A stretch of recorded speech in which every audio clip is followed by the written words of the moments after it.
Ya, masih di podcast Anak Lorong Makassar dan masih membahas terkait dengan Makassar Target Adipura 2023 bersama dengan narasumber saya, Pak Ferdi, Kepala Dinas Lingkungan Hidup Kota Makassar. Pak, tadi sebelum jeda saya menanyakan tantangan yang dihadapi dalam Target Adipura 2023 ini. Apa saja, Pak, tantangannya?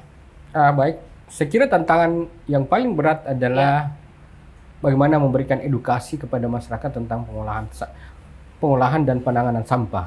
Ya, penanganan sampah harus ada kesadaran seperti yang saya sebutkan tadi, bahwa sudah harus di tingkat rumah tangga sudah harus tersedia tempat pemilihan sampah basah dan sampah kering, yang kemudian juga bukan cuma menjadi beban masyarakat, tapi instansi pemerintah dan instansi swasta juga harus memiliki awareness ke arah itu. Ya, kita belum melihat ada semacam model yang dilaksanakan oleh perusahaan-perusahaan yang sudah memiliki manajemen pengolahan sampah yang bagus. Ya, misalnya ada proses tempat pemilihan sampah-sampah basah dan sampah kering, dan bagaimana connectingnya kepada kelompok-kelompok masyarakat yang concern dalam penanganan sampah bisa ikut menjadi bapak angkat ya kepada kelompok-kelompok masyarakat tersebut. Nah, ini merupakan tantangan yang paling besar. Tapi insya Allah dan tantangan itu menjadi sebuah motivasi bagi pemerintah Kota Makassar, khususnya Dinas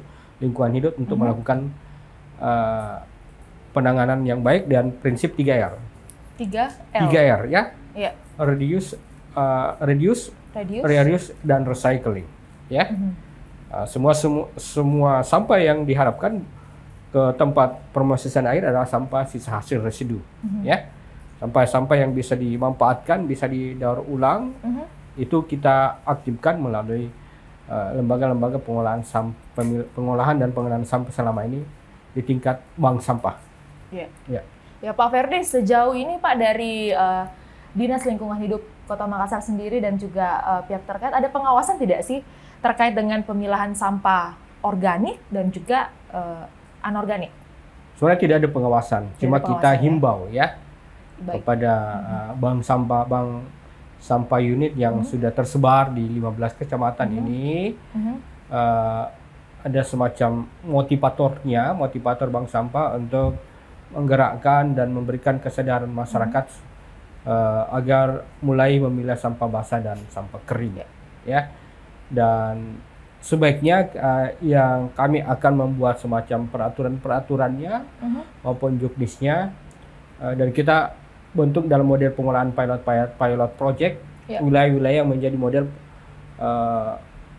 model penanganan dan pengolahan sampah yang baik di Kota Makassar, dan paling bagus kita upayakan dalam bentuk perwali. Jadi perwali itu kan sudah jelas memberikan tugas, apa yang menjadi tugas dari unsur pemerintah, apa yang menjadi tugas dari unsur swasta, dan semua stakeholder yang terlibat untuk bisa melakukan penanganan sampah. Berarti perwalinya sudah ada, Pak, ya? Belum. Kita upayakan, kami sudah diskusi dengan beberapa tim ahli, kami sudah diskusi dengan pihak eksternal stakeholder, misalnya NGO dan universitas, untuk memberikan kontribusi pemikiran dalam proses penanganan sampah ini.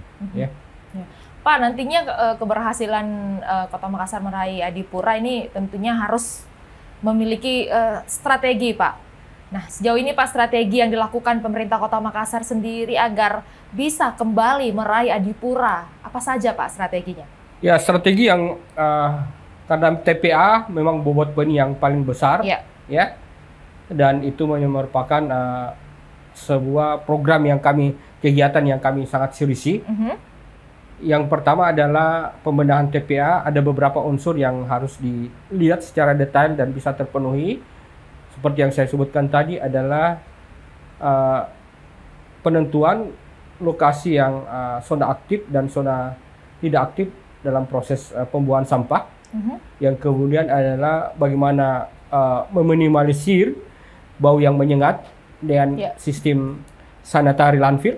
Ya, biasanya kita tutupi, idealnya sesuai yang diinstruksikan, setiap 7 hari harus ditutupi topsoil, tanah, untuk mengurangi bau dan menghidupkan mikroorganisme yang baik, supaya proses pembusukan terjadi, yang kemudian unit-unit pengomposan yang ada maupun unit pengolahan gas metan, ya, Yang kemudian seberapa besar efektivitas dari kolam lindi yang menjadi muara terakhir daripada semua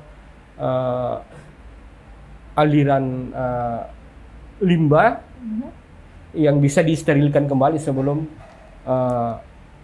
mengalir ke wilayah sekitar yang tidak mencemar lingkungan. Ya. Oke. Ya, semoga di samping juga target-target lainnya kita penuhi, tapi misalnya target-target lainnya misalnya dari sisi pasarnya, dari sisi sekolahnya, dari sisi pelabuhannya, terminalnya, maupun unit-unit instansi lainnya, saya kira on the track dan tidak terlalu susah dalam sisi pembenahannya. Oke, Pak Ferdi, semoga strategi-strategi yang sudah dibuat, dicanangkan oleh Pemkot Makassar ini bisa benar-benar menjadi penilaian dan bisa meraih Adipura, begitu Pak ya? Kita upayakan, harus diupayakan. Iya, Pak, tentunya penilaian untuk meraih Adipura ini ada beberapa poin-poin indikator yang harus dilengkapi, seperti itu Pak ya. Kalau boleh tahu Pak, apa saja Pak sebenarnya indikator dari penilaian Adipura? Secara umum dari instansi yang saya sebutkan tadi adalah tersedianya sarana dan prasarana, penanganan sampah, artinya penanganan sampahnya adalah ada paling tiga komponen bak penampungan sampah tersedia di setiap instansi pemerintah, yang kemudian ada ruang terbuka hijau yang juga tersedia, yang kemudian kebersihan dan keindahan lokasi tersebut, yang terakhir juga tersedia proses penanganan sampah, pengolahan sampahnya, Kita harapkan bahwa pasti sampah akan dimanfaatkan seperti apa, sampah-sampah keringnya ada misalnya botol plastik, sampah-sampah basah yang ada di sana bisa dimanfaatkan untuk pengomposan misalnya, terus untuk sampah-sampah elektronik perlu ada drop box khusus dan perlu ada schedule untuk penjemputannya dan seberapa besar penanganan lebih lanjutnya. Itu semua aspek-aspek. Tapi prinsipnya adalah prasarana dan sarana pengolahan sampah harus tersedia, dan yang kedua bagaimana menciptakan lingkungan asri dan bersih di wilayah-wilayah menjadi sampel, termasuk juga dari sisi aspek ruang terbuka hijaunya. Ruang terbuka hijau. Oke Pak, seperti yang Pak Ferdi katakan ya, sebelumnya kan kalau penilaian Adipura ini hanya fokus pada kebersihan dan juga penataan ruang Pak di area perkotaan. Tahun ini lebih fokus Pak pada pengelolaan, penanganan dan juga pengurangan sampah yang tertuang dalam kebijakan strategi daerah atau Jakstrada, Pak. Apakah pemerintah Kota Makassar sendiri Pak sudah melengkapi dan juga menjalankan indikator ini? Ya, saya kira yang kita maksimalkan seperti itu, dan memang ada bobot-bobot poin yang ditentukan dalam penilaian Jakstrada ini, seperti yang saya sampaikan tadi bahwa indikator penanganan sampahnya harus sudah pasti dan seberapa besar pesan-pesan ini disampaikan kepada masyarakat, dan unit-unit pengolahan sampah yang berbasis masyarakat juga harus tercipta, yang kemudian instansi-instansi pemerintah aktif melakukan edukasi kepada tingkat masyarakat, dan bagaimana instansi-instansi pemerintah yang menjadi lokus penilaian Adipura maupun swasta bisa menjadi model yang baik yang berkesinambungan dalam penanganan sampah di kota masyarakat. Yang kemudian aspek lain juga yang sangat diperhatikan adalah masalah hutan kota. Hutan kota itu diharapkan bahwa bukan hanya satu jenis varietas pohon misalnya yang terlibat dalam hutan kota, itu ada beberapa kriteria dan diharapkan minimal di atas 10 jenis pohon. Ya, saya kira dengan kombinasi jenis itu akan mungkin pertimbangannya bagaimana kontribusi hutan kota itu bisa menjadi sumber paru-paru yang baik dan berbagai macam jenis varietas tanaman yang ada dalam. Taman kota juga diharapkan tanaman kota menjadi penyejuk, menjadi indah dan menjadi asri di wilayah-wilayah sepanjang jalan-jalan median di Kota Makassar. Dan itu kita genjot terus dengan kerjasama dengan kecamatan, bagaimana meningkatkan taman kota ini dapat menjadi sumber paru-paru yang baik di Kota Makassar ini. Tadi ada 2 hutan kota ya Pak? Yang ada 2 hutan kota, di Unhas dan di kantor gubernur. Kondisinya sekarang Pak seperti apa Pak? Sangat bagus, dan diharapkan betul-betul kesadaran semua komponen yang ada dalam tidak melakukan pembakaran, karena pada saat misalnya ada penilaian dan ada pembakaran misalnya sampah-sampah kertas itu sama sekali mengurangi bobot poin di PL Adipura, dan insya Allah kita akan komunikasikan dengan pemerintah provinsi di kantor gubernur maupun dengan pihak Universitas Hasanuddin kriteria-kriteria hal tersebut, dan kami akan bangun komunikasi secepatnya.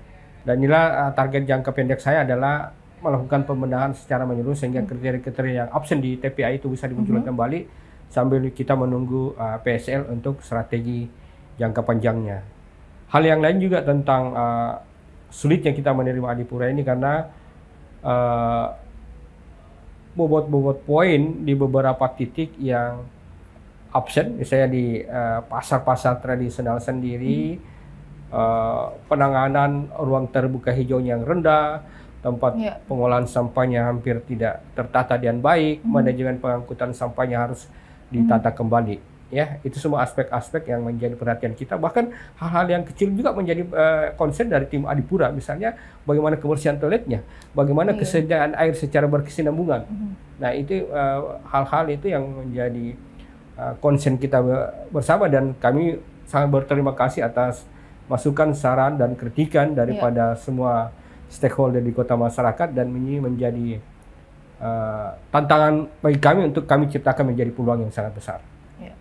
Oke, Pak Ferdi, salah satu dalam 24 program strategis Pak Dhani Pomanto dan juga Ibu Fatmawati Rusdipa yang juga mungkin bersinergi dengan berhubungan dengan Adipura ini adalah penataan total sistem persampahan, Pak. Ini ada masuk dalam 24 program strategis Dhani Fatma. Apakah program ini, Pak, sudah berjalan secara maksimal?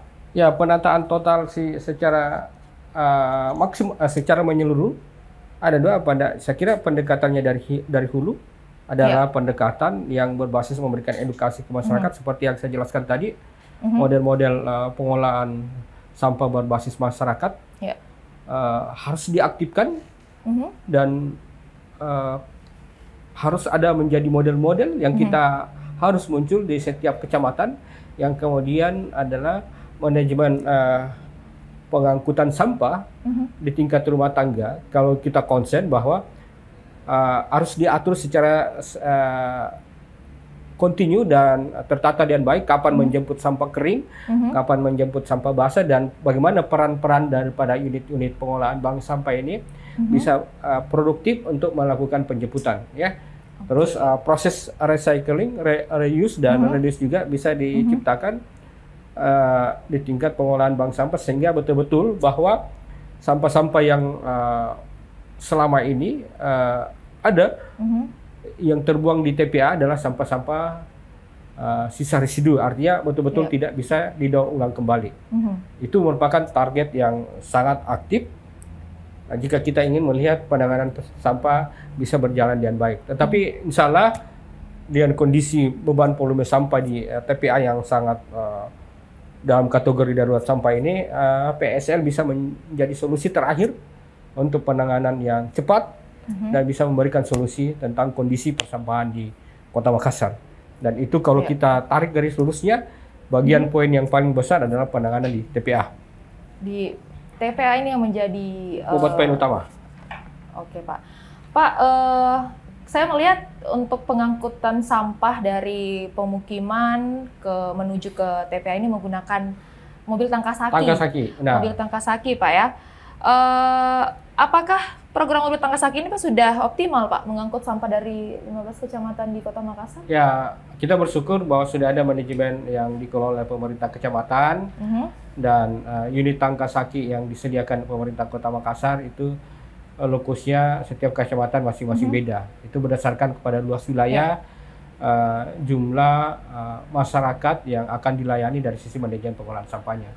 Dan ada berapa unit, Pak, sekarang mobilnya? Kurang lebih 96. Tetapi 96. Kategorinya tidak semua infrastruktur kendaraannya itu bagus, ya.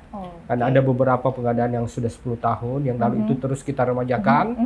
Dan di tahun 2022 pemerintah Kota Makassar menganggarkan kurang lebih 20 unit sudah mobil tangkas aki hidrolik, ya. Jadi pada saat dikasih melakukan penanganan terakhir sistem hidrolik, ya, bukan lagi sistem manual. Dan insya Allah pada tahun ini tetap kita anggarkan kurang lebih 12 unit sudah sistem hidrolik untuk membenahi armada Tangkasaki yang selama ini yang dianggap kurang enak dipandang kalau kita lihat di jalan-jalan utama dan kondisi yang kurang bagus. Itu semua tetap kita akan melakukan pembenahan, dan melalui Bapak Wali Kota, armada-armada yang tidak berfungsi dengan baik lagi untuk di stopkan, ya. Kita ganti dengan armada-armada yang baru.